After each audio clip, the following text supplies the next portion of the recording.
নমস্কার। জন্মছকে 6 নম্বর ঘর এবং 8 নম্বর ঘরকে বিচার করে আমরা শরীরের রোগ জ্বালা এগুলো নির্ণয় করে থাকি। শরীরে কি রকম রোগ আসতে পারে, কতটা ভয়ঙ্কর হতে পারে, এইগুলো আমরা নির্ণয় করি। আপনারা একটা জিনিস জানবেন, এই যে আমাদের শরীরে বিভিন্ন সময় শরীর খারাপ করে, রোগ জ্বালা হয়, এগুলো কিন্তু গ্রহের প্রভাবে হয়।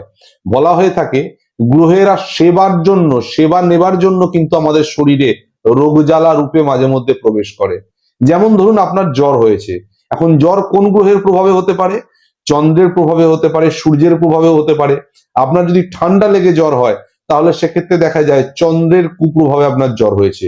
আবার অনেক সময় বলে না, পেট গরম থেকে জ্বর হচ্ছে, অর্থাৎ গরম থেকে জ্বর, সেক্ষেত্রে সূর্যের কুপ্রভাবে আপনার জ্বর হচ্ছে। তাহলে সেই সময় জ্বর হলে কি করি আমরা? সেই মানুষের সেবা করি, শুশ্রূষা করি এবং ঔষধি দিই।